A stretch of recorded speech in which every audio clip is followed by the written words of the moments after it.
ॐ सहना ॐ शन्नो मित्रः शं वरुणः शन्नो भवत्वर्यमा शन्न इन्द्रो बृहस्पतिः शन्नो विष्णुरुक्रमः नमो ब्रह्मणे नमस्ते वायो त्वमेव प्रत्यक्षं ब्रह्मासि त्वमेव प्रत्यक्षं ब्रह्म वदिष्यामि ऋतं वदिष्यामि सत्यं वदिष्यामि तन्मामवतु तद्वक्तारमवतु अवतु माम् अवतु वक्तारम् ॐ शान्तिः शान्तिः शान्तिः ॐ सहनाववतु सहनौ भुनक्तु सह वीर्यं करवावहै तेजस्विनावधीतमस्तु मा विद्विषावहै ॐ शान्तिः शान्तिः शान्तिः ॐ यश्छन्दसां वृषभो विश्वरूपः छन्दोभ्योऽध्यमृतात् सम्बभूव समेन्द्रो मेधया स्पृणोतु अमृतस्य देवधारणो भूयासं शरीरं मे विचर्षणं जिह्वा मे मधुमत्तमा कर्णाभ्यां भूरिविश्रुवं ब्रह्मणः कोशोऽसि मेधया पिहितः श्रुतं मे गोपाय ॐ शान्तिः शान्तिः शान्तिः ॐ अहं वृक्षस्य रेरिव कीर्तिः पृष्ठं गिरेरिव ऊर्ध्वपवित्रो वाजिनीव स्वमृतमस्मि द्रविणगुंसवर्चसं सुमेधा अमृतोक्षितः इति त्रिशङ्कोर्वेदानुवचनम् ॐ शान्तिः शान्तिः शान्तिः ॐ पूर्णमदः पूर्णमिदं पूर्णात् पूर्णमुदच्यते पूर्णस्य पूर्णमादाय पूर्णमेवावशिष्यते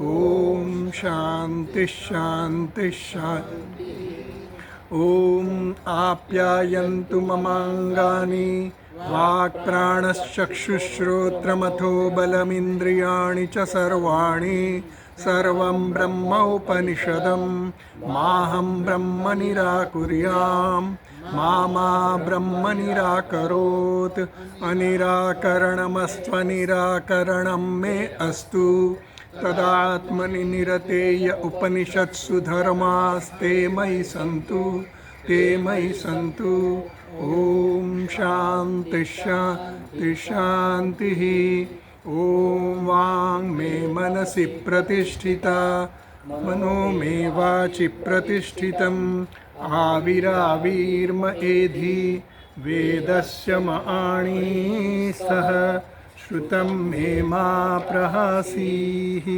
अनेनाधीतेन अहोरात्रान् सन्दधामि ऋतं वदिष्यामि सत्यं वदिष्यामि तन्मामवतु तद्वक्तारमवतु अवतु माम् अवतु वक्तारमवतु वक्तारम् ॐ शान्तिः शान्तिः शान्तिः ॐ भद्रन्नो अपि वातय मनः ॐ शान्तिः शान्तिः शान्तिः ॐ भद्रं कर्णेभिः शृणुयाम देवाः भद्रं पश्येमाक्षभिर्यजत्राः स्थिरैरङ्गैस्तुष्टुवागुंसस्तनूभिः व्यशेम देवहितं यदायुः स्वस्ति न इन्द्रो वृद्धश्रवाः स्वस्ति नः पूषा विश्ववेदाः स्वस्ति नस्तार्क्ष्यो अरिष्टनेमिः स्वस्ति नो बृहस्पतिर्दधातु ॐ शान्तिः शान्तिः शान्तिः ॐ यो ब्रह्माणं विदधाति पूर्वं यो वै वेदांश्च प्रहिणोति तस्मै ब्रह्मदेवमात्मबुद्धिप्रकाशं मुमुक्षुर्वै शरणमहं प्रपद्ये। ॐ शान्ति शान्ति शान्तिः। ॐ नमो ब्रह्मादिभ्यो ब्रह्मविद्या सम्प्रदायकर्तृभ्यो वंशर्षिभ्यो महद्भ्यो नमो गुरुभ्यः। सर्वोपप्लवरहितः प्रज्ञानघनः प्रत्यगर्थो ब्रह्मैवाहमस्मि ब्रह्मैवाहमस्मि। ॐ नारायणं पद्मभवं वसिष्ठं शक्तिं च तत्पुत्रपराशरं च व्यासं शुकं गौडपदं महान्तं गोविन्दयोगीन्द्रमथास्य शिष्यं श्रीशङ्कराचार्यमथास्य पद्मपादं च हस्तामलकं च शिष्यं तं तोटकं वार्तिककारमन्यान् अस्मद्गुरून् सन्ततमानतोऽस्मि। श्रुतिस्मृतिपुराणानाम् आलयं करुणालयं नमामि भगवत्पादं शङ्करं लोकशङ्करं शङ्करं शङ्कराचार्यं केशवं बादरायणं सूत्रभाष्यकृतौ वन्दे भगवन्तौ पुनः पुनः। ईश्वरो गुरुरः भूतिभेदविभागिने व्योमवद्व्याप्तदेहाय दक्षिणामूर्तये नमः। ॐ ईशावास्यमिदं सर्वं यत्किञ्च जगत्यां जगत् तेन त्यक्तेन भुञ्जीथाः मा गृधः कस्य स्विद्धनं कुर्वन्नेवेह कर्माणि जिजीविषेच्छतं समाः। एवं त्वयि नान्यथेतोऽस्ति न कर्म लिप्यते नरे। असुर्यानाम ते लोकाः अंधेन तमसावृताः तांस्ते प्रेत्याभिगच्छन्ति ये के चात्महनो जनाः। अनेजदेकं मनसो जवीयः नैनद्देवा आप्नुवन् पूर्वमर्षत् तद्धावतोऽन्यानत्येति तिष्ठत् तस्मिन्नपो मातरिश्वा दधाति तदेजति तन्नैजति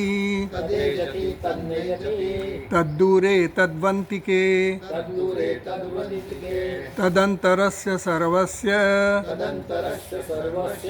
तदु सर्वस्यास्य बाह्यतः यस्तु सर्वाणि भूतानि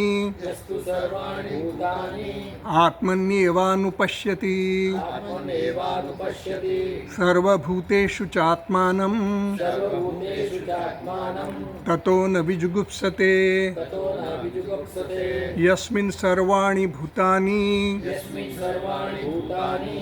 आत्मैवाभूत विजानतः तत्र को मोहः कश्शोकः एकत्वमनुपश्यतः सपर्यगाच्छुक्रमकायमव्रणम् अस्नाविरं शुद्धमपापविद्धम् कविर्मनीषी परिभुस्वयंभूः याथा तत्यतोऽर्थान् व्यदधात् याथा तथ्यतोऽर्थान् व्यदधात् शाश्वतीभ्यः समाभ्यः अन्धन्तमः प्रविशन्ति ये विद्यामुपासते ततो भूय इव ते तमः यौ विद्यायां रताः. આટલા મંત્ર આપણે કર્યા. અને હવે આપણે નવો મંત્ર શરૂ કરીએ, 10મા મંત્ર. એની પહેલાં આપણે એનું ભાષ્ય જરા જોઈ લઈએ. 36મા પાના પર કૈલાસ આશ્રમમાં તત્ર આપણે ગયા વખતે આ જોયેલું. તત્ર અવાંતર, ભાષ્યકાર કહે છે, તત્ર અવાંતર ફલભેદમ વિદ્યાકર્મણો સમુચ્ચય કારણમ આહ અન્યથા ફલવત અફલવતો સન્નિહિતયો અંગાંગિતા એવ સ્યાદ ઇતિ અર્થઃ. એમ કહે છે કે તત્ર અવાંતર ફલભેદમ વિદ્યાકર્મણો સમુચ્ચય કર્મનું કારણ શું? અવાંતર ફલભેદ છે. કર્મ અને ઉપાસનામાં અવાંતર ફલ. અવાંતર એટલે ગૌણ ભેદ છે, મુખ્ય ભેદ નથી. ગૌણ ભેદ કે કીધો કારણ કે આ જે વિદ્યા અને કર્મ, જે સકામ કર્મ અને સકામ ઉપાસના કરે છે ને, એનું ફળ શું છે એ આપણને કહ્યું. કારણ કે સકામ કર્મનું એક ફળ છે, સકામ ઉપાસનાનું બીજું ફળ છે. એટલે બંને ફળો જે છે બંનેના સ્વતંત્ર ફળો છે. કર્મના પણ સ્વતંત્ર ફળ, સકામ કર્મના, સકામ ઉપાસનાના પણ સ્વતંત્ર ફળ. અને એ બંનેના સ્વતંત્ર ફળ હોવાને કારણે એ બંનેનો સમુચ્ચય સંભવ છે. સમુચ્ચય ક્યારે થાય? બંને વસ્તુના સ્વતંત્ર ફળ હોય તો જ સંબંધ થાય. નહીં તો શું કીધું? અન્યથા ફલવત અફલવતો સન્નિહિતયો અંગાંગિતા એવ સ્યાત. અંગ અને અંગીનો સંબંધ થઈ જાય જો સમુચ્ચય ન થાય. અને જે વસ્તુ બાજુમાં આવેલી હોય, એટલે કર્મ અને ઉપાસના જો બાજુમાં હોય, સાથે સાથે કરવાની વાત કરીએ આપણે, પણ સાથે સાથે ક્યારે થાય? બંને અંગ હોય તો થાય, અથવા તો બંનેનું ફળ સરખું હોય, બંનેના સ્વતંત્ર ફળ હોય તો સમુચ્ચય થાય. પણ સમુચ્ચય અને સાધ્ય સાધનનો સંબંધ એ બંનેમાં ફેર છે. સમુચ્ચયમાં શું છે કે બંને વસ્તુમાં એમાં વિકલ્પ છે.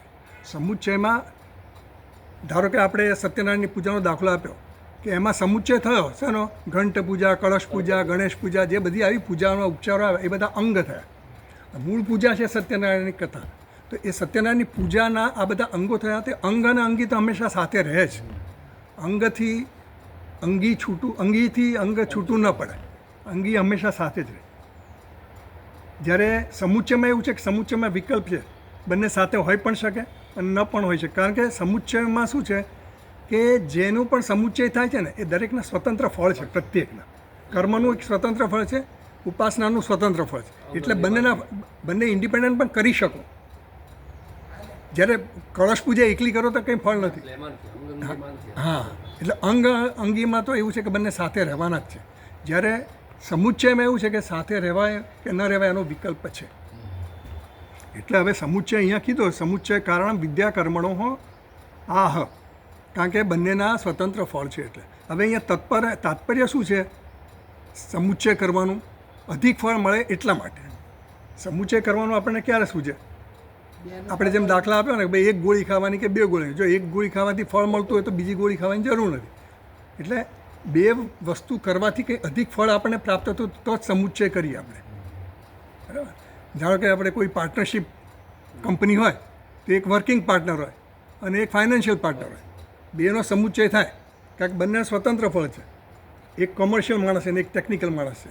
તો બંને જણા ભેગા થઈને કંઈક ઇન્ડસ્ટ્રી ચલાવતા હોય તો એ સમુચ્ચય થઈ શકે. પણ પેલો જો કંઈ કરતો જ નહીં, ખાલી એકલો વર્કિંગ પાર્ટનર હોય, જે ટેકનિકલ માણસ હોય તો એનું એ કામ નથી, ફાઇનાન્સ જોઈએ. એટલે સમુચ્ચય ક્યારે જોઈએ?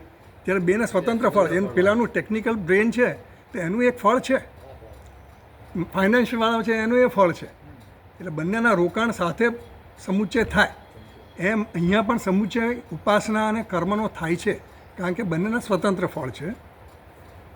તો હવે આપણે આ જે ફળ છે ને, કર્મ અને ઉપાસના, એ બંનેના ગૌણ ફળ છે, મુખ્ય ફળ નહીં. મુખ્ય ફળ શું છે?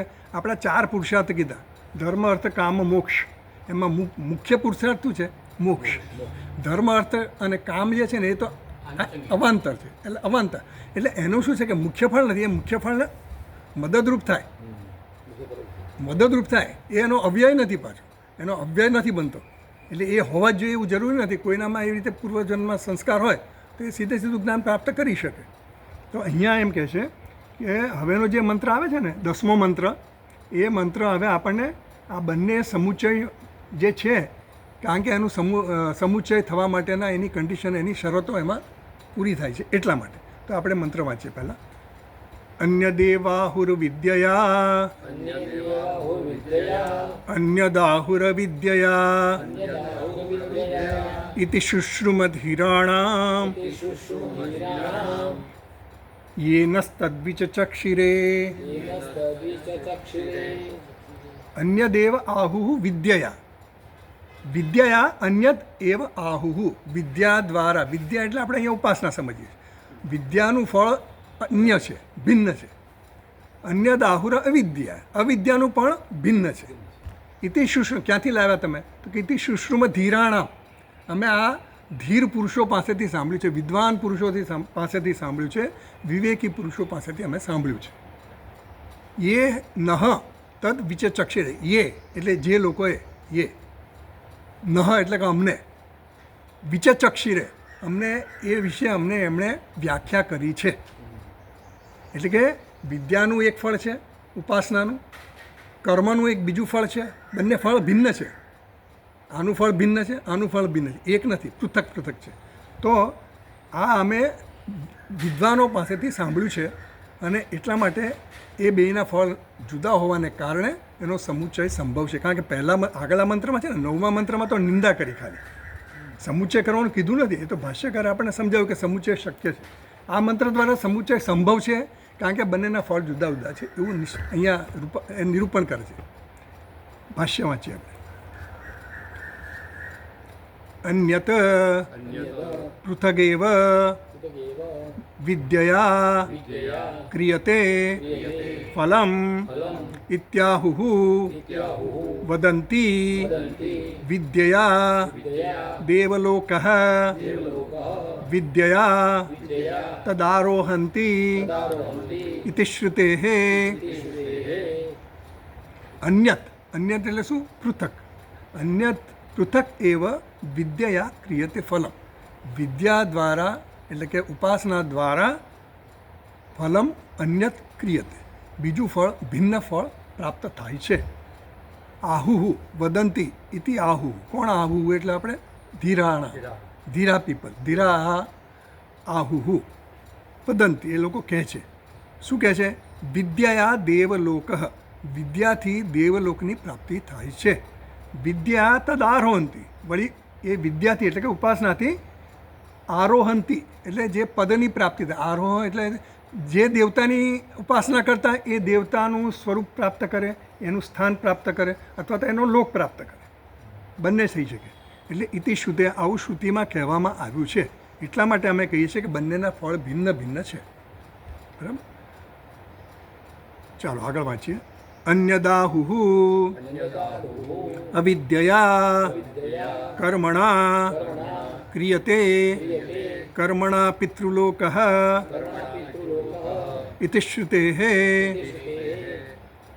અન્યદાહુઃ અવિદ્યા બીજું પણ ફળ કહેવામાં આવે છે બીજા પ્રકારનું ફળ છે શું છે વિદ્યયા કર્મણા ક્રિયતે અવિદ્યયા કર્મણા ક્રિયતે અવિદ્યા એટલે કે કર્મથી બીજું ફળ પ્રાપ્ત થાય છે ક્યાંથી લાવ્યા બૃહદારણ્યક ઉપનિષદ 1:5-16 કહેવામાં આવ્યું શું કીધું કર્મણા પિતૃલોક વિદ્યા દેવલોક કર્મણા પિતૃલોક આ બૃહદારણ્યક ઉપનિષદમાં કહે અહીંયા બૃહદારણ્યક ઉપનિષદ શું છે બ્રાહ્મણ ઉપનિષદ છે આ મંત્ર ઉપનિષદ છે એનો જ વિસ્તાર બ્રાહ્મણ ઉપનિષદમાં છે એટલે અહીંયા એના બધા રેફરન્સીસ વધારે આવે એટલે કર્મણા પિતૃલોક એટલે કર્મથી પિતૃલોક પ્રાપ્ત થાય છે હવે આ જે પિતૃલોક પ્રાપ્ત થવો અને વિદ્યા દેવલોક પ્રાપ્ત થવો એ શું છે ખબર છે એ મર્યાદિત ફળો છે બધા એ આપણો પુરુષાર્થ નથી એટલે આને ગૌણ ફળ કીધા ગૌણ ફળ કીધા આ ગૌણ ફળ કે મુખ્ય ફળ શું છે આપણું મોક્ષ છે મુક્તિ છે આ ગૌણ ફળ છે એટલે કે આ જે દ્વારા પ્રાપ્ત કરે છે એ માણસ કેવો છે સકામ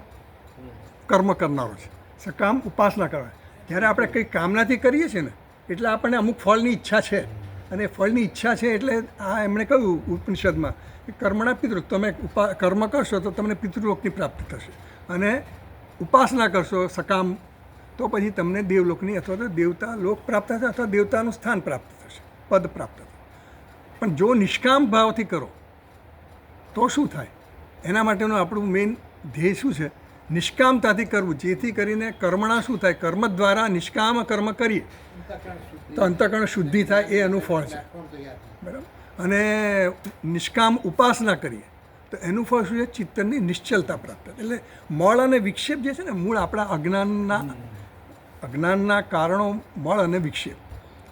મળ એટલે આપણામાં રાગદ્વેષ હોય. એ રાગદ્વેષને દૂર કરવા માટે આપણે કર્મ કરવા પડે. અને કર્મ જેમ જેમ કરતા જઈએ ને એમ આપણને જે પ્રમાણે લોકોનો સંપર્ક થાય, વસ્તુઓનો સંપર્ક થાય, અનુભવ થાય, એ દ્વારા આપણા રાગદ્વેષ બહાર આવે. અંદર પૂર્વની વાસનાઓ ઘણી પડી હોય, આપણને ખબર ન હોય, પણ એ વાસનાઓ બહાર આવે એટલે એ રાગદ્વેષને આપણે કેવી રીતે હેન્ડલ કરવા, એનો પણ આપણે જો ધ્યાનમાં લઈએ, વિવેક હોય, તો પછી આપણે એ થોડા ઓછા કરતા જઈએ. એમ કર્મ દ્વારા આપણા રાગદ્વેષ ઓછા થતા જાય. એને આપણે કર્મયોગ કીધું ભગવાને. તો એ કર્મ દ્વારા તમને અંતઃકરણની શુદ્ધિ પ્રાપ્ત થાય. અને ઉપાસના, નિષ્કામ ભાવનાથી તમે ઉપાસના કરો, દેવતાની કે કોઈ પણ વિગ્રહની કે કોઈ પણ અક્ષરની, કોઈ પણ જપની કંઈ પણ ઉપાસના કરો, તો એ ઉપાસનાથી તમને શું પ્રાપ્ત થાય? ચિત્તનો વિક્ષેપ ઓછો થઈ જાય. કારણ કે પેલું વિષય ચિંતન કરવાનું ચિત્તનો આમ સ્વભાવ છે. એટલે એ ચિત્ત જે છે એ નિશ્ચલ બને, એકાગ્ર બને. તો ધીમે ધીમે આ બધું થાય. એકદમ એકદમ સીધું થતું નથી. એટલે એ સતત પ્રયત્નશીલ રહેવું પડે એના માટે. એટલે નિષ્કામ કર્મ અને નિષ્કામ ઉપાસનાનું ફળ શું છે? મુખ્ય ફળ છે.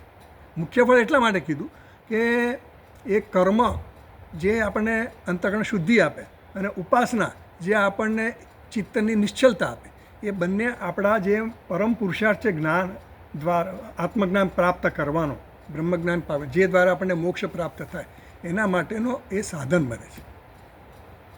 હવે આ કર્મ અને ઉપાસના છે ને એ સાધન છે, અંગ નથી.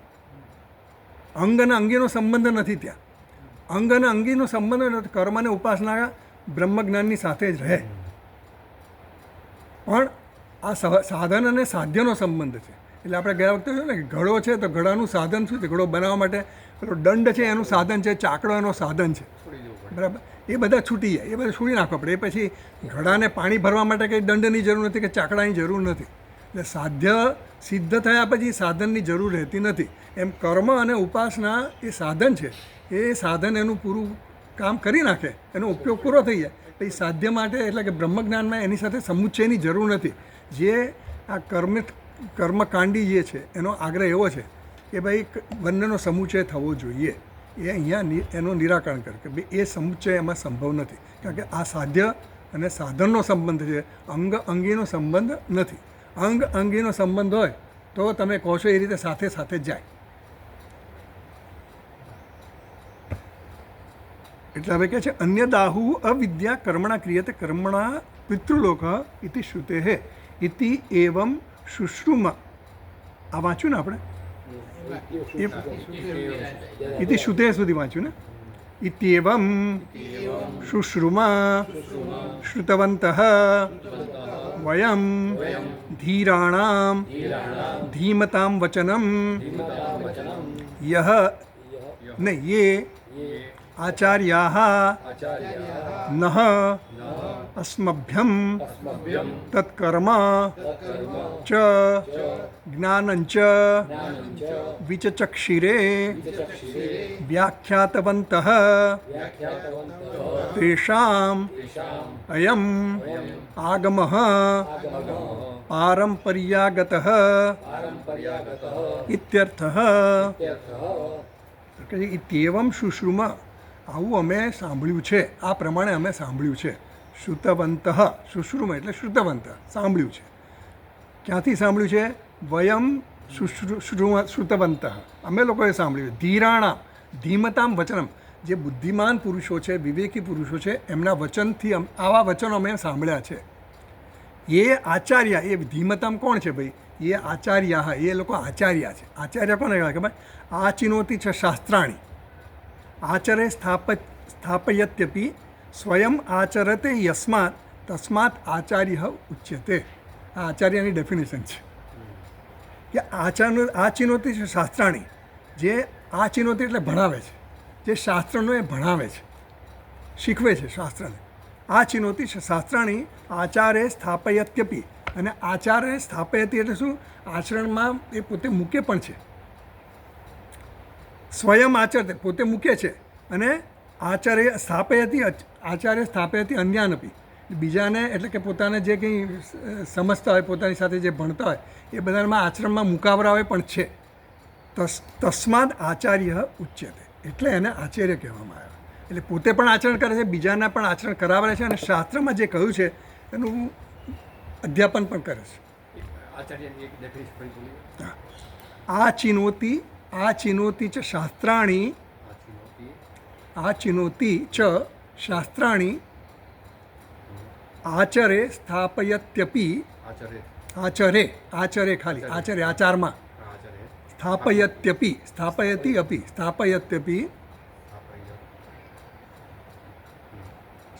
પછી સેકન્ડ પંક્તિ સ્વયં આચરતે, યસ્માત કારણ કે, તસ્માત આચાર્ય ઉચ્યતે.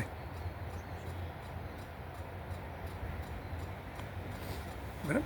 બીજું જો છાંદોગ્ય ઉપનિષદમાં એવું કીધું, આચાર્યાધિ વિદ્યા વિહિતા સાધિષ્ટમ પ્રાપયતિ ઇતિ. આચાર્ય પાસેથી તમે વિદ્યા મેળવી હોય તો એ વિદ્યા તમારી કેવી બને છે? એકદમ દ્રઢ બને છે. તમારા આચાર્ય પાસેથી તમે જ્યારે જ્ઞાન મેળવ્યું હોય તો એ વિદ્યા કેવી રહે છે? દ્રઢ બને છે. આડીઅવળી વિદ્યા મેળવો ને તમે, એનાથી તમારી દ્રઢતા ન આવે. આડીઅવળી એટલે આ જ વિદ્યા, ધારો કે ઉપનિષદ ભણતો હોય પણ અલગ જગ્યાએ અનેક જગ્યાએ ભણો તો એ દ્રઢ ન થાય. તમારા આચાર્ય પાસેથી ભણો, અને આચાર્ય કેવા હોવા જોઈએ? આ આચાર્યના ગુણો કીધા, એના લક્ષણો કીધા.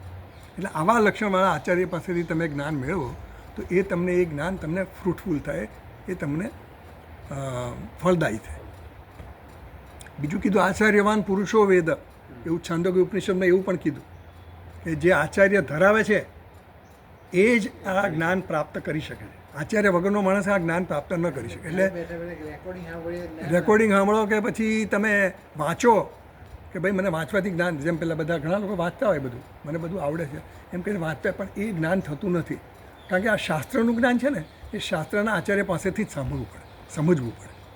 એટલે ભગવાન ભાષ્યકારે તો મુંડક ઉપનિષદમાં કીધું કે શાસ્ત્રજ્ઞોપી, ઘણો શાસ્ત્રજ્ઞ હોય, શાસ્ત્ર જ્ઞાની પણ હોય ને તો બી સ્વાતંત્ર્યણ આ આત્મજ્ઞાનનું અભ્યાસ નહીં કરવો, એવું કીધું. ભલે બધું વ્યાકરણ આવડતું હોય, બધું શ્લોકના અર્થ આવડતા હોય, બધું જ આવડતું હોય. કારણ કે જે માણસ એવું છે ને, તમને કોનો આમ ભાર કે કોઈ પણ વસ્તુનો આપણે પર પ્રભાવ ક્યારે પડે? એ વસ્તુ એ જીવતો હોય ને એ વ્યક્તિને જુઓ ને તો એનો ભાર પડે, એનો પ્રભાવ પડે. તમે એનું આચરણ જુઓ, તમે એની વ્યક્તિત્વ આખું જુઓ, એનું આખું તેજ જુદું હોય, તો એ વ્યક્તિનો જે કહેવાનું હોય ને એ આપણી પર એની અસર પડે. બાકી આપણે આડું વાતો કરીએ તો એનાથી કંઈ અસર નથી પડતી હોતી. આપણે બધું જાણતા હોઈએ, ચાલો ને આપણે જાણીએ બધું, કટકડાટ બોલી જઈએ, પણ એ વસ્તુ ફ્રૂટફુલ થતી નથી. એટલે તમને એ ખાલી માહિતી રહે. હા, it becomes an addition to your માહિતી. તમે જાણો છો અને આપણને એક સંતોષ પણ રહે, હું જાણું છું બધું, પણ એ તમારે જ્ઞાનમાં એ ઉપયોગી નથી. હા, એટલે બધું ઘણો હોય, એનાથી ઘણા સંતોષ મળતા જાતના. પણ કહેવાનો મતલબ શું છે કે શાસ્ત્રનું શ્રવણ પણ કરવું હોય તો શ્રોત્રિય અને જ્ઞાનનિષ્ઠ કેમ કીધા? બ્રહ્મનિષ્ઠ.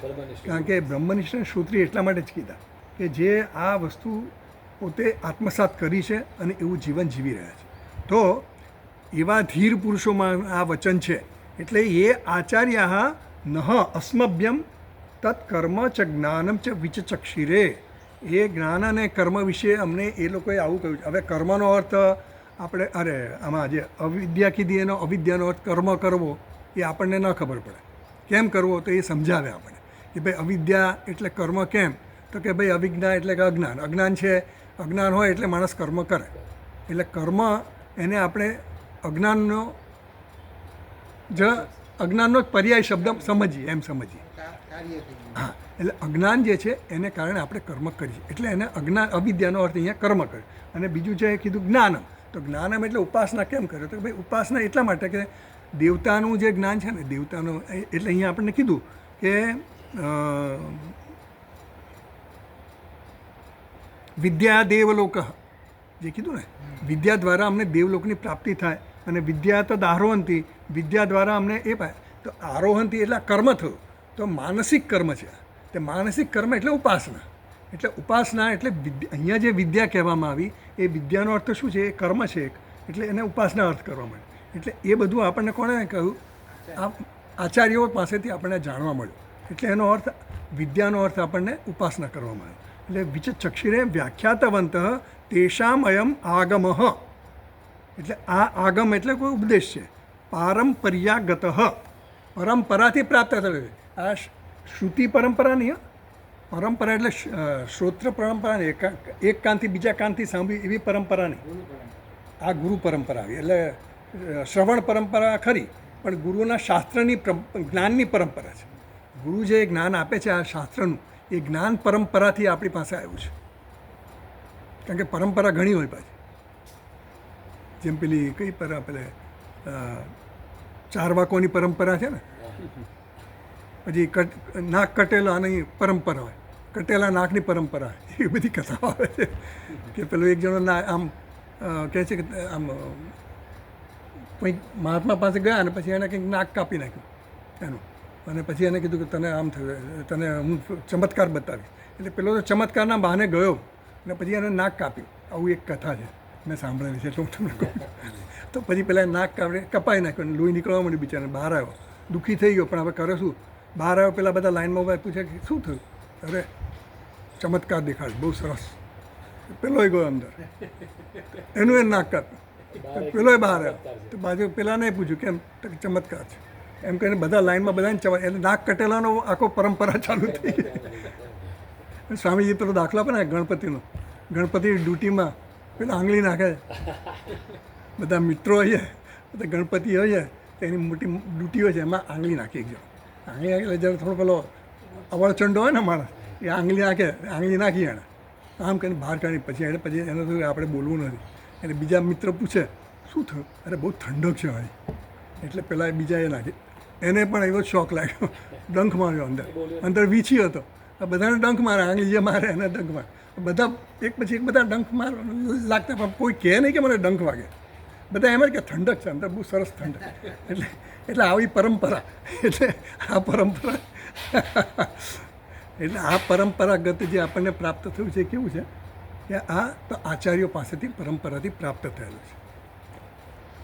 એટલે આ અમે સાંભળ્યું છે, શૃણવંત ધીમતામ વચનમ. હવે આમાં જો ફૂટનોટ છે આપણે જોઈએ, ફૂટનોટ આપણે આગળની ફૂટનોટ તો જોયેલી મારે ખ્યાલથી, ઉપરની જે હતી ને તત્ર અવાંતર ફલભેદમ જોયેલું, અન્યથાની જોયેલી મારે ખ્યાલથી. અન્યથાની જોયેલી ત્રીજી ફૂટનોટ જુઓ તો બાકી છે.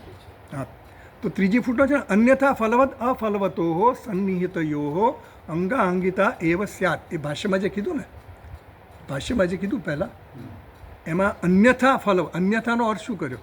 એટલે એમ કહે છે કે અન્યથા ઇતિ અવાંતર ફલ ભેદ અનુક્તો ઇતિ અર્થ. એટલે અવાંતર ફલ ભેદ બેનો જે સમુચ્ચય કરવા માટે જે અવાંતર ફલ ભેદ કીધો ને, કે ઉપાસનાનું અમુક ફળ છે અને કર્મનું અમુક ફળ છે, એ અવાંતર ભેદ કહેવામાં આવ્યું. એટલે અન્યથા કીધું. અન્યથા કહેવાનો અર્થ અન્યથા એટલે ભિન્ન. એ ભિન્ન ફળ કહેવા માટે આ વાક્ય કીધું એમણે. અવાંતર ફલ ભેદવ અનુક્તવ. એટલે સમુચ્ચયનું જે તાત્પર્ય છે ને, એ ખરેખર સમુચ્ચયનું તાત્પર્ય શેમાંથી સિદ્ધ થયું? સમુચ્ચયનું તાત્પર્ય આ 10મા મંત્રમાંથી. અને આગળના મંત્રમાં જે નિંદા કરવામાં આવી, એ નિંદા કોની કરવામાં આવી? ઉપાસનાની નિંદા નથી. હા, ઉપાસના કરે છે પણ કર્મ નથી કરતો, તો એ કર્મ નથી કરતો એની નિંદા. જે પેલો કર્મ જ કરે છે અને ઉપાસના નથી કરતો, તે ઉપાસના નથી કરતો એની નિંદા છે. જે ઉપાસના કરે છે કે કર્મ કરે છે એનું નહીં, પણ માત્ર ને માત્ર ઉપાસના કરે છે કે માત્ર ને માત્ર કર્મ કરે છે એની નિંદા છે, એમ કહેવામાં. પછી આ ચોથી આપણે માગે જોઈ લેલી, ફલવતા સન્નધવ જોઈ કીધી. એટલે અંગ અંગીનો સંબંધ ક્યારે કહેવાય? કે કોઈ પણ ફળ ધરાવનારી વસ્તુ હોય, એની બાજુમાં ફળ વગરની જે રહિતની વસ્તુ હોય, એ બંને આવે ને તો એને અંગ અંગીનો સંબંધ થાય. ધારો કે કળશ પૂજાનો કોઈ કળશ પૂજા છે અને એને પછી સત્યનારાયણની પૂજાની બીજી વિધિઓ આવે છે, તો એ બંને વિધિનો અંગ અંગી ભાવ થાય. કારણ કે કળશ પૂજાનું કોઈ સ્વતંત્ર ફળ કીધું નથી. એટલે એ જે છે એ ફળ રહિતનું છે કળશ પૂજાનું, અને જે સત્યનારાયણની પૂજા જે થાય છે એ ફળવાળી છે. એટલે અંગ અંગીનો સંબંધ એનો સાથે રહ્યો, એટલે સળંગ એ વસ્તુ થયા કરે. એટલે આખી પૂજાનું અંગ બન્યું. ઘંટ પૂજા કે આહ્વાન કરો ત્યાંથી માંડીને અર્ઘ્યને જે કંઈ આવે બધું એ બધું. એટલે એમ કહે છે ઉદાહરણ એમ શકાય કે શરીરના બધા અંગો છે તો એનું ઇન્ડિવિજ્યુઅલ કંઈ હેતું નથી, બધાનું સંયુક્તપણે જ્યારે થાય. હા એ ખરું, પણ અંગીનો સંબંધ અંગીના સંબંધમાં કેવું છે એ કહેવા એવું માગે છે કે કર્મ અને ઉપાસનાનો અંગીનો સંબંધ વિદ્યા સાથે નથી. વિદ્યા સાથે જો હોય, બ્રહ્મ વિદ્યા સાથે જો હોય તો કર્મ અને ઉપાસના સતત ચાલુ રાખવા જોઈએ, બ્રહ્મ વિદ્યા થયા પછી પણ આવ્યા પછી પણ. એ કહેવા માટે આપણને કહે છે કે અંગીનું આપણને શું જરૂર છે અહીંયા કહેવાની, પણ સાધ્ય વેદાંતની દ્રષ્ટિએ સાધ્ય અને સાધનનો સંબંધ છે. કોનો? કર્મ ઉપાસનાનો અને બ્રહ્મ વિદ્યાનો. કર્મ અને ઉપાસનાનું અંતઃકરણ શુદ્ધ કરીને પ્લેટફોર્મ તૈયાર એટલે એ કર્મ અને ઉપાસના સાધન છે કહેવાનો મતલબ, અંગ નથી. અંગ હોય તો એને સાથે રહેવું પડે. સાધ્ય સિદ્ધ થયા પછી પણ કર્મ ચાલુ રાખવા પડે, ઉપાસના ચાલુ રાખવી પડે જો અંગીનો સંબંધ હોય તો. પણ વેદાંતિનો સંબંધ સાધ્ય અને સાધનનો છે. સાધનનું કામ પત્યા પછી, સાધ્ય આવ્યા પછી સાધનની કોઈ જરૂર રહેતી નથી, એવું કહેવા માગે છે. પછી એમાં 5મા નંબરની ફૂટનોટ છે, એ પહેલી લાઈનમાં છે અન્યથા ફલવત અફલવતો સન્નિહિતયો અંગિતા એવ. એ આપણે સમજી લીધું, હવે એની કંઈ બહુ ચર્ચા કરવાની જરૂર નથી. એમાં પ્રધાનની વાત કરીએ, મુખ્ય અને જેને મુખ્ય હોય અને ગૌણ હોય એની વાત છે, એ આપણે કરી નાખીએ. પછી છઠ્ઠી જે છે ધીમંતા છે ને, ક્યાં ગયું? હા, એ આચાર્ય છે ને, એ ત્યાં એ ઉપર એમણે છઠ્ઠી લખ્યું છે 6 નંબર. તો એ એટલે કે તે ધીમંતા, કે તે ધીમંત ઇતિ અતઃ આહ એ. એટલે એ ધીમંત એટલે બુદ્ધિમાન પુરુષો એ કયા છે એવું કહેવા માટે એ કીધું. જે આગળ કીધું ને વયમ ધીરાણામ ધીમતામ વચનમ એ આચાર્યા. એ એટલે કોણ? તો કે જે બુદ્ધિમાન વ્યક્તિઓ છે એ. પછી 7મું ફૂટનોટ છે વ્યાખ્યાતવંત તેષામ અયમ આગમ. વ્યાખ્યાતવંત તેષામનો અર્થ શું કરવાનો? તેષામ ચ તદ વ્યાખ્યાનમ ન આત્મકલ્પનાયા ઇત્યાહ. એટલે આ આચાર્યોની કપોલ કલ્પિત વસ્તુ નથી. એ લોકોની વ્યાખ્યાનની જરૂર કેમ પડી? એ લોકોએ અમને કહ્યું, આચાર્યોએ કહ્યું. કેમ કહ્યું? એ લોકોએ કપોલ કલ્પિતથી નથી. એટલે ભાષ્યકાર એમ કહે છે કે આ મારું કપોલ કલ્પિત માનસમાંથી નથી આવતું, આ આવે છે આચાર્યોની પરંપરામાંથી આવે છે. કારણ કે એમણે આવું કહેવું પડે ને, ત્યાં તો પેલા સામે મીમાંસકો કે તમે ક્યાંથી લાવ્યા, સીધો જ દલીલ કરે ને, કોઈ એકદમ સીધે રીતે સ્વીકારી ના લે. આગમ 8મી આગમ એટલે ઉપદેશ. પછી 9મું શું છે? પારંપર્યાગત ઇત્યર્થ. એટલે આ પરંપરાથી પ્રાપ્ત થયેલો ઉપદેશ છે. આ ઉપદેશ કેવી રીતે આવ્યો છે? ભાઈ પરંપરાથી આવ્યો છે. પેલી પરંપરાથી નહીં, આપણે જે કહી એવી રીતની પરંપરાથી નહીં. તમે કીધું ને પછી પેલી ડોશીમાં પેલું શું પડ્યું, બોરની ચણી બોર પડ્યો અને પછી પેલું એમાંથી શું આપ પડ્યું ને એવું બધું આવે છે ને કથા વાર્તા હતી ને નાના હતા એવું નહીં. એમ કોમ્યુનિકેશન ગેપ થઈ જાય ને, એ ગેપ અહીંયા નહીં થાય. અહીંયા આ કોમ્યુનિકેશન ગેપ નહીં, આ શાસ્ત્ર પ્રમાણ છે આપણા માટે. એટલે એમ કહે છે આચાર્ય પરંપરા પ્રાપ્ત ઇત્યર્થ. પરંપરાગત એટલે શું? આચાર્ય પરંપરાથી પ્રાપ્ત થયેલું અજ્ઞાન છે. યતઃ તેપી શ્રુતિ અવસ્તંભેન આહુઃ ઇતિ જગદુઃ તતઃ ન અસ્ય આગમસ્ય અપ્રામાણ્યમ શંકનીયમ. એટલે તમે આ આગમ એટલે કે આ વેદને અપ્રમાણ ગણોની, એટલા માટે આ પરંપરાથી પ્રાપ્ત થયું છે. અમે અમારી કપોલ કલ્પિત માનસથી તમને નથી કહેતા. એટલે ગુરુ પરંપરાથી જે કંઈ પ્રાપ્ત થયું છે એ અમે તમને કહીએ છીએ, અને આ અર્થ ગુરુ પરંપરાથી અમને પ્રાપ્ત થયો છે. એટલે we just convey, pass on to you as it is, without any modification. આપણે કોઈ સુધારો વધારો કર્યા વગર. ચાલો, ઓકે. હવે નેક્સ્ટ મંત્ર આવે છે આપણે. એમાં નેક્સ્ટ મંત્રમાં પહેલી ફૂટનોટ છે. પહેલાં તો ભાષ્યમાં છે ને 1 નંબરની ફૂટનોટ લખી છે 37મા પાના પર. યતઃ છે ને, કે આપણે પહેલાં એ ફૂટનોટ જરા જોઈ લઈએ. ઉભયોઃ, તમારી પાસે નહીં હોય બધા પાસે, હું સાંભળો ખાલી. ઉભયોઃ ફલવત્વેન ત્યાગ અયોગાત પ્રત્યેક અનુષ્ઠાનસ્ય ચ નિંદિતત્વાદિતિ વદન સમુચ્ચય વિધાને મંત્રમ અવતારયતિ. ઉભયો એટલે શું? કર્મ અને ઉપાસના બંનેનું. બંનેના પ્રત્યેકના શું કીધા છે? ફલત્વેના, પ્રત્યેકના ફળ સ્વતંત્ર કયા છે. ત્યાગ અયોગાત એટલે એવું છે કે શ્રુતિમાં કોઈ પણ વચન કહેલું હોય ને એ અયોગ્ય વચન ન હોય. એમ આગળ આપણા ભાષ્યમાં પણ કીધું ભાષ્યકારે, જુઓ 35મા પાના પર પહેલી જ ભાષ્યકારની લીટી છે, તમારી પાસે પણ હશે. 9મા મંત્ર છે ને, 9મો મંત્ર, એમાં ચોથી કે પાંચમી ઉપરથી નીચેથી ચોથી કે પાંચમી છેલ્લેથી, નહીં શાસ્ત્ર વિહિતમ કિંચિત, મળ્યું ભાષ્યકારે, નહીં શાસ્ત્ર વિહિતમ કિંચિત અકર્તવ્યમ અકર્તવ્યત્વમ અકર્તવ્યતામ યાત, એવું કીધું ને શાસ્ત્રમાં. વર્ષાબેન મળ્યું? જો છેલ્લેથી 9મો મંત્ર છે ને એનું ભાષ્ય છે ને 9મા મંત્રનું, એમાં પાંચમી કે છઠ્ઠી લાઈન હશે ઉપર, છેલ્લેથી નીચે, નહીં શાસ્ત્ર વિહિતમ કિંચિત,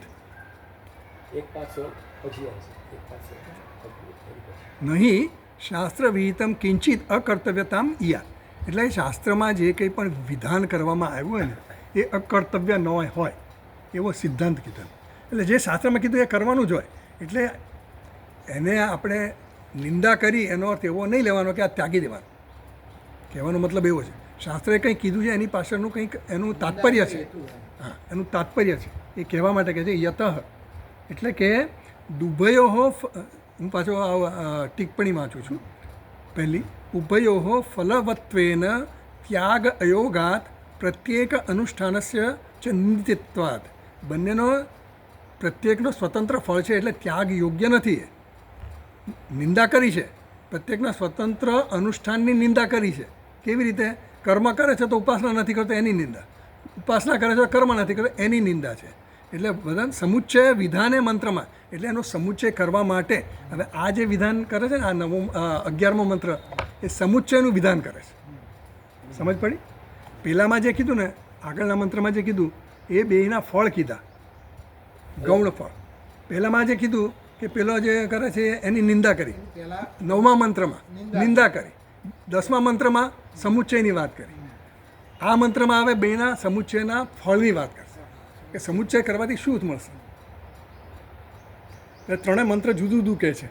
આપણને એમ લાગે કે આમાં કંઈ બહુ વિશેષ નથી, પણ ત્રણેય મંત્રનું કહેવાનું જુદું છે. એટલે એમ કહે છે કે આ મંત્રનું અવતારણ એટલા માટે કરવામાં આવે છે કે શ્રુતિનું તાત્પર્ય હવે જે આ મંત્ર કહે છે ને એમાં છે. આ જે અંધનતમ પ્રવિશંતિથી શરૂ કરી અને હવે જે કહે છે એ હવે એનું તાત્પર્ય કહે છે. એટલે હવે કહે છે પછી એમાં કહે છે યતઃ એવમ અતઃ, એ ભાષ્યકારનો જે મંત્રનો ભાષ્યકારનું જે ભાષ્ય છે ને એનો પહેલો શબ્દ. એટલે હવે ભાષ્ય વાંચીએ આપણે.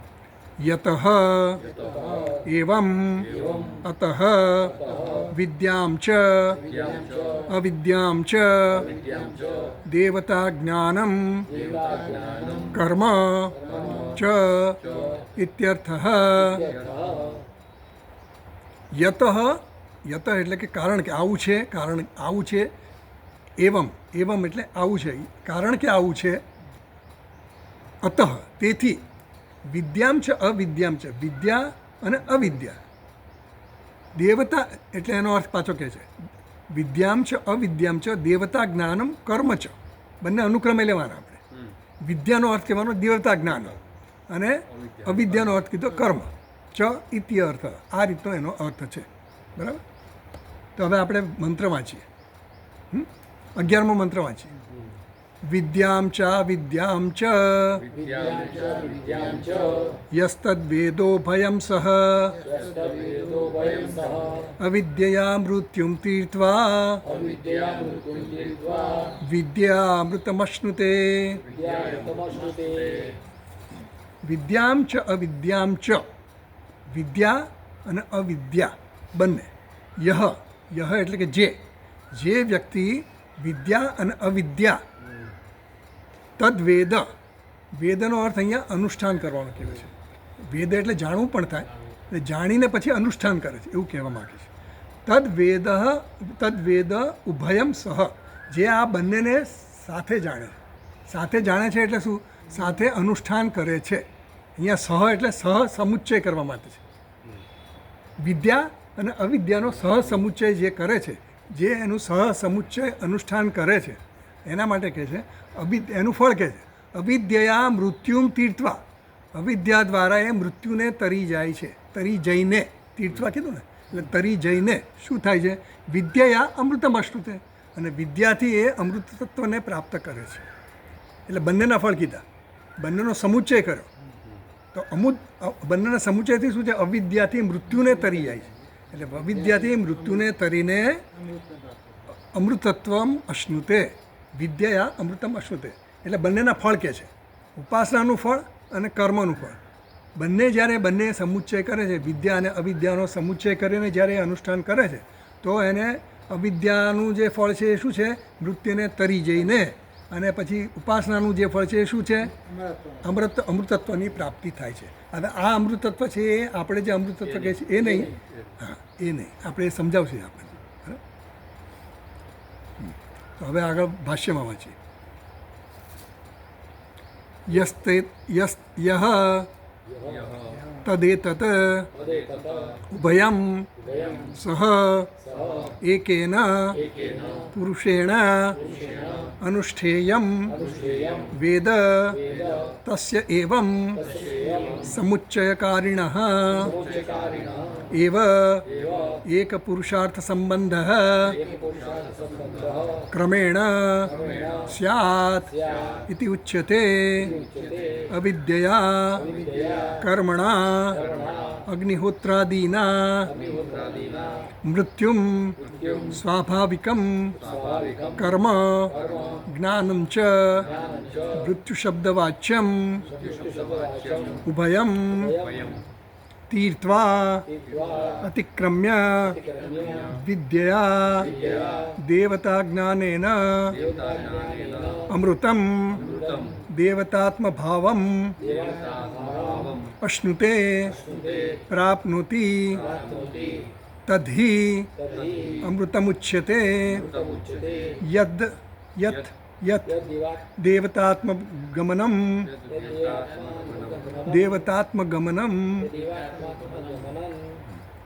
એમનું કહેવું એવું છે, યહ તદ એતદ ઉભયમ સહ એકેન.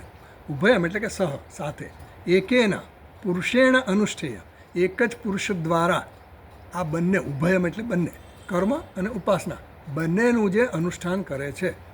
અનુષ્ઠેયમ એટલે આમ તો બંનેનું સમુચ્ચય કીધું, એટલે બંનેનું અનુષ્ઠાન કરે છે જે વ્યક્તિ, જે પુરુષ વેદ અને જાણીને સમુચ્ચય કરે છે. કર્મને પણ જાણે છે અને ઉપાસનાને પણ છે. એટલે જાણવું એટલે શું? એના ફળને જાણે છે અને કેવી રીતે કરવું એ પણ જાણે છે. ખાલી જાણે એટલે આપણે કંઈ મનમાં સમજવાનું નહીં. એટલે અનુષ્ઠાન કરવા માટે એની વિધિ પણ સમજવી પડે, કર્મ કોને કહેવાય એ પણ સમજવું પડે. એ બધું જે જાણે છે, તસ્ય એવમ સમુચ્ચય કારિણ, એવો સમુચ્ચય કરનાર જે વ્યક્તિ છે એ એક પુરુષાર્થ સંબંધ, એવો એક પુરુષાર્થ, એનો પુરુષાર્થ તો એક જ છે, ફાઇનલ પુરુષાર્થ તો એક જ છે, મોક્ષ છે આપણે. પણ આનો પુરુષાર્થ કેવો છે? આ સકામ કર્મ છે. એને દેવતાનું લોક જોઈએ છે અથવા તો દેવતાનું સ્થાન જોઈએ છે, પદ જોઈએ છે, એવી વ્યક્તિની વાત છે. આ સકામ છે. આ બધી ઉપાસના અને કર્મની જે વાત છે એ બધા કેવા છે? સકામ છે. એટલે એ વ્યક્તિ છે એનો એક પુરુષાર્થ સંબંધ ક્રમેણ સ્યાત, એટલે ક્રમથી એને આ વસ્તુ પ્રાપ્ત થાય છે. જે કીધું ને અવિદ્યા મૃત્યુમ તીર્થવા, એટલે મૃત્યુને પાર કરીએ ક્રમથી, અને પછી એના પછીનો ક્રમ શું આવે છે? ઉપાસનાથી એને અમૃતત્વની પ્રાપ્તિ થાય છે. એવું છે કે કર્મ જે છે ને એ સ્થૂળ સ્તરે થતું હોય અને ઉપાસના છે એ થોડું સૂક્ષ્મ સ્તરે થતું હોય. એટલે બંનેના ફળ વારાફરતી આવે, એક સાથે ફળ ના આવી જાય. એટલે કર્મથી પહેલાં અંતઃકરણ શુદ્ધિ થતી એનું મન એટલું બધું સાત્વિક થઈ જાય જેથી કરીને રજસ અને તમસ એકદમ એનામાંથી ઓછા થઈ ગયા. નિર્મૂળ તો ન થાય પણ ઓછા થઈ ગયા. તો એનું મન જ્ઞાન માટે થોડુંક ટકે. એટલે ઉપાસના માટે પણ એકચિત થવા માટે જ્યારે કર્મયોગ દ્વારા એના રાગવેશ ઓછા થયા હોય ત્યારે પછી એના વિક્ષેપ ઓછા થઈ જાય, અને વિક્ષેપ ઓછા થાય તો એકાગ્ર મન થાય, તો એ ઉપાસના પણ સારી રીતે કરી શકે. ઉપાસના પણ કરતાં એને પછી ઉપાસનાનું ફળ મળે, જે અમૃતત્વની પ્રાપ્તિ કરી. અહીંયા અમૃતત્વ એટલે દેવતાત્મા ભાવ. એટલે હવે કહે છે આગળ, તસ્ય એવ સમુચ્ચયકારિણ એવ એક પુરુષાર્થ સંબંધ ક્રમેણ સ્યાત, એટલે ક્રમપૂર્વક એ પ્રાપ્ત થાય છે. એ હવે કહે છે ઉચ્યતે. હવે એ ઉચ્યતે એટલે આપણને કહે છે અવિદ્યયા, ભાષ્યમાં જ વાંચું છું, અવિદ્યયા કર્મણા અગ્નિહોત્રાદિના, અગ્નિહોત્ર વગેરે જે કર્મો છે ને એને આપણે કેવા કહીએ અવિદ્યા કીધા. અવિદ્યા એટલે આ કર્મ અગ્નિહોત્રાદી કર્મ જે કંઈ આપણે નિત્ય કર્મ કરતા ને એ બધા અવિદ્યાને અંતર્ગત જ છે. એટલે આ બધા કર્મ છે પણ એ કેવા છે, અમુક કર્મો જે આપણે નિત્ય કર્મ કરતા હોય એનું તો ફળ નથી, પણ સકામ કર્મ જે કરતા હોય, જે અગ્નિહોત્રાદી સકામ કર્મ પણ થાય, તો એ કર્મનું તમને ફળ પ્રાપ્ત થવાનું હોય તો એ અવિદ્યા, એને અવિદ્યા કીધી. સકામ કર્મને અહીંયા અવિદ્યા કીધી, નિત્ય નૈમિત્તિક કર્મને નથી કીધી. એટલે અવિદ્યા કર્મણા અગ્નિહોત્રાદી, અગ્નિહોત્રા વગેરે જે કંઈ પણ કર્મ તમે કરો એ હા સંકલ્પ એટલે તમારે કંઈક સકામ એટલે ઈચ્છાથી, ઈચ્છા પ્રેરિત ફળની ઈચ્છા, ફલેચ્છાથી, હા ફળની ઈચ્છાથી તમે કંઈ પણ પ્રેરિત થયા હો કર્મ કરવા માટે, તો એનાથી શું થાય, મૃત્યુમ સ્વાભાવિકમ કર્મ. મૃત્યુ કોને કીધું? સ્વાભાવિકમ કર્મ જ્ઞાનમ ચ. હવે કર્મ પણ કરે છે અને ઉપાસના પણ માનસિક કર્મ જ છે. એટલે અહીંયા જે કીધું ને અવિદ્યા કર્મણા અગ્નિહોત્રાદિના મૃત્યુમ સ્વાભાવિકમ કર્મ જ્ઞાનમ ચ. હવે અહીંયા જ્ઞાનમ એટલે શું? પેલું જ્ઞાન નહીં, ઉપાસનાનું જ્ઞાન નહીં. અહીંયા જ્ઞાનમનો અર્થ લેવાનો છે વિષય ચિંતન કરે. આપણા મનમાં ચિંતન ચાલ્યા જ કરતું હોય વિષયોનું. ઉપાસના નહીં, ના આ કર્મ અને જ્ઞાન જે કીધા ને, કર્મ અને જ્ઞાન એ કર્મના જ વિભાગ કીધા. કર્મ એટલે આપણે શરીરના સ્તરે કર્મ કરતા હોય, માનસિક સ્તરે પણ કરતા હોય.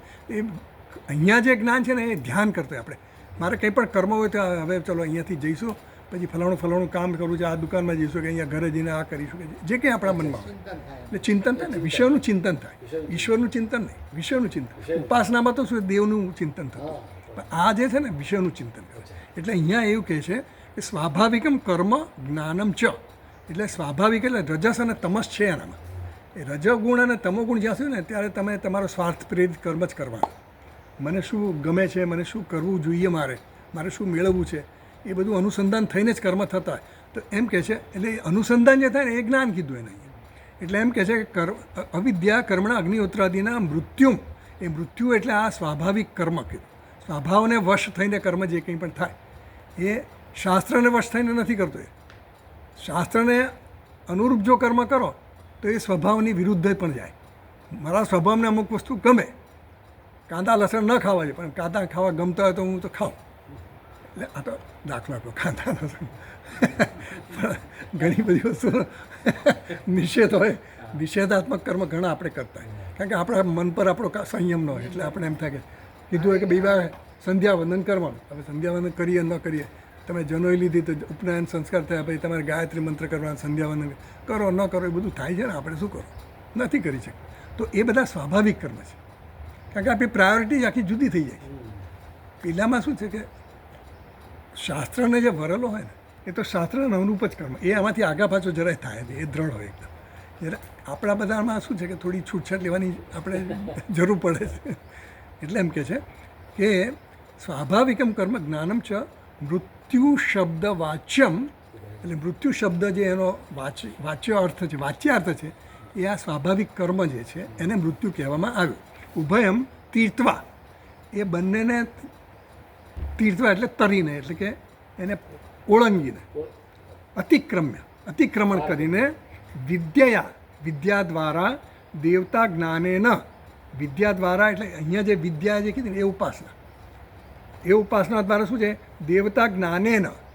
ઉપાસના દેવતાની ઉપાસના કરો તમે, વિષ્ણુ ભગવાનની કરો, કૃષ્ણ ભગવાનની કરો, ગણેશની કરો, કે હનુમાનજીની કરો, કે દેવીની કરો, કે જે કંઈ કરો, એ જે દેવતાની તમે ઉપાસના જે તેની કરો એ દેવતા જ્ઞાનેન અમૃતમ પ્રાપ્ત કરે છે. અમૃતમ એટલે શું, દેવતાત્મ ભાવમ, એવું ભાષ્યકારે સમજાવ્યું.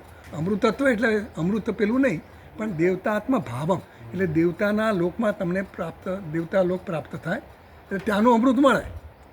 જેમ દેવતાઓ બધા આવ્યા ને પરીક્ષિતને જ્યારે સુખદેવજી ઉપદેશ કરે છે ત્યારે કે હું તમને આ દેવતાનું અમૃત આપું, તમે અમને આ જ્ઞાન અમૃત આપો, ભક્તિનું અમૃત આપો.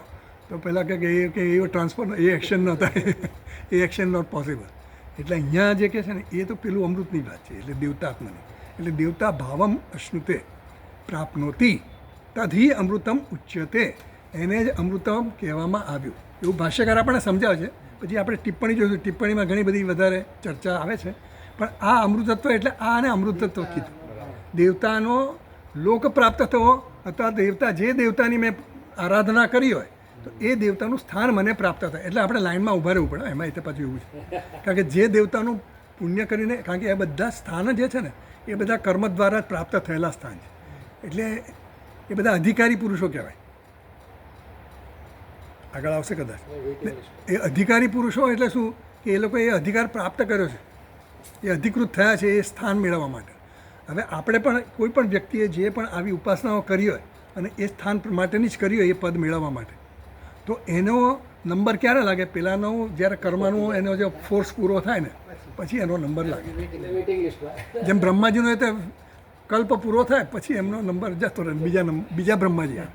મન્વંતરો બધા બદલાતા હોય ને એવી રીતે આ બધું બદલાતું જતું હોય. એટલે કોઈ સ્થાયી સ્થાન નથી, કહેવાનો મતલબ એવો છે.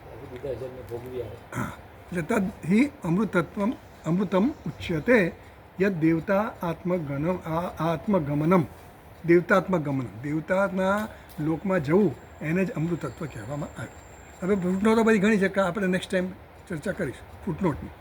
ઓવરઓલ આપણે ચર્ચા આની થઈ ગઈ. એટલે આ મંત્ર 11મો મંત્ર શું કહે છે? બંનેના ફળનું નિરૂપણ કરે છે. કર્મનું અને ઉપાસના બંનેનું ફળ શું છે. એટલે આ 3 મંત્રો જે છે ને એ સમુચ્ચય માટેના જ મંત્રો છે, પણ પહેલા મંત્રમાં નિંદા કરવામાં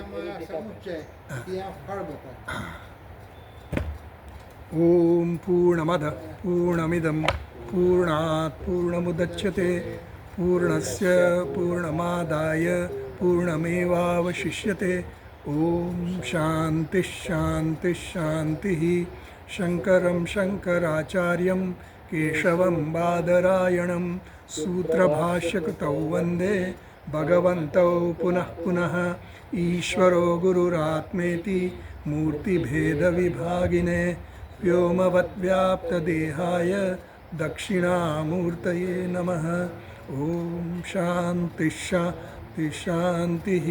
હરિ ઓમ શ્રી ગુરુભ્યો નમઃ. હરિ ઓમ.